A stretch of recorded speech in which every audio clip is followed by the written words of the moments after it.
Normally you would have to point and click and do all these things to get these things set up. Now you could just simply type it in here and it'll pretty much generate it for you, at least the raw code. One thing that I do know with AI is the more information you give it, the better. For example, if you wanted to, so let's take this one, for example, a new list item created in SharePoint. What you want to do is be more descriptive. So in your AI prompt, you say, so we're going to talk about Power Automate. In a nutshell, Power Automate is the workflow arm of M365.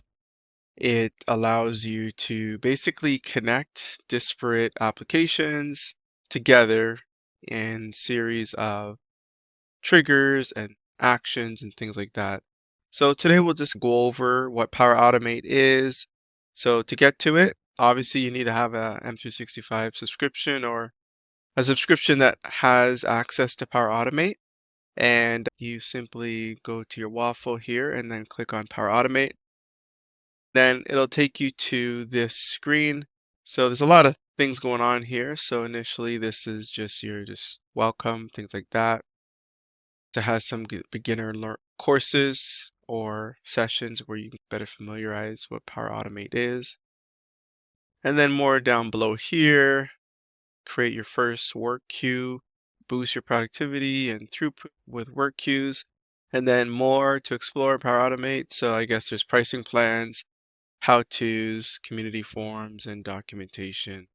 And then also has some what's news. Everyone knows that AI is pretty prevalent. It's going to be running the world soon. So this is quite interesting. It looks like there's a lot of stuff happening in the world of AI. And so Copilot is just definitely leveraging that. So it looks like you have some new plugins for DocuSign, things like that. So that's always good news when you have a technology that is embracing AI.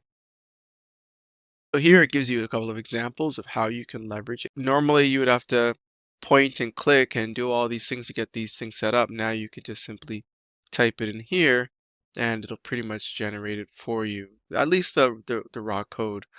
One thing that I do know with AI is the more information you give it, the better. For example, if you wanted to, so let's take this one, for example, a new list item created in SharePoint. What you want to do is be more descriptive. So in your AI prompt, you say, I have a list in a site called XYZ, list is called this. I want when a new item is created in this list to send me an email to this email address with the following subject and title. That's perfect. If you do that, then it'll take some of your input and it'll add them to the variable sections within your flow. So it's always good to be as descriptive as possible. And then obviously to create a new flow, you just simply click on create and then you have a whole bunch of different types of templates to start with. So the first one is automated, so it's triggered by a designated event. This one's triggered manually as needed. You choose when and how often it runs. Again, this is something where if you have a batch job that needs to run from month to month, something like that. And then this is the new one I'm anticipating. Describe the flow you want with AI, and AI builds it. So I think this is pretty much the same as when we were on the home page, when you could put it here or you can click here. And then you have desktop flows, automate processing on your desktop environment. Okay, and then down here you have some templates that you can leverage. So these are canned, pre-built flows that you can leverage and just do a little plug and play. And then you have ones that are categorized by remote work, email, notifications, things like that. And yeah, and that's pretty much it. I think all these are just derivatives of what's up top here. So these are all pretty much AI models where you can leverage. If you part of your workflow or business processes and contain some of these, you can maybe choose one of these and try to see if you can leverage it. So for example, this one, extract all text and photos and PDF. If you have this as part of your business process, maybe you can leverage this. And this stuff is pretty cool. Obviously, it's a premium thing. As you can see, it says right there, automation is definitely one of those things that are on the rise. And so this is a great place to look at it, see, explore what more things that you can do with AI. But let's quickly go into just create a quick flow. We're going to use one of the ones that it says here. And so what it's doing is just taking in the input and then it's anticipating what type of triggers and actions we need. So let's take a look. So the flow is going to start when a new response is submitted via Microsoft Forms. It's going to create a task in Planner, and then it's going to post a message to our teams.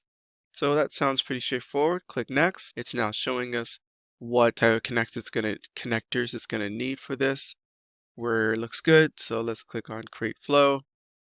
And then that's pretty much it. So that's pretty cool. So it's leveraging AI to pretty much build my skeleton, my code base in a sense.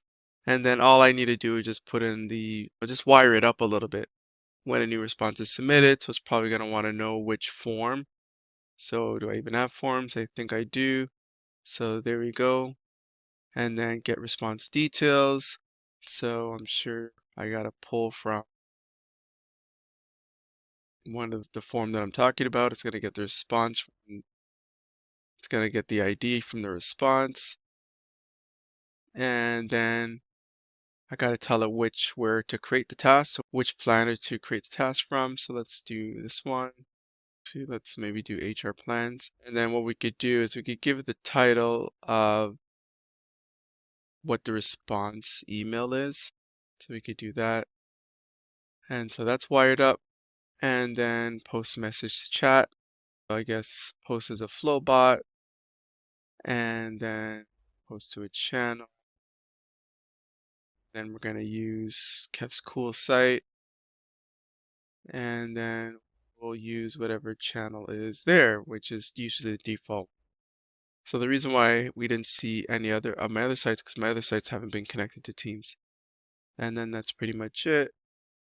We're still missing a parameter. So we could just pull in a variable here. Let's pull in post message to the chat. So actually we could just say, okay. And we're not going to really go into detail here. I just wanted to show how easy it is to use Copilot and Power Automate with Copilot. Obviously, when you want to maybe save it, but that's all. Just wanted to go through it. Wanted to show you guys what Power Automate's all about and how cool it is that you can just create your code just via AI, which is amazing. Okay, thanks for listening.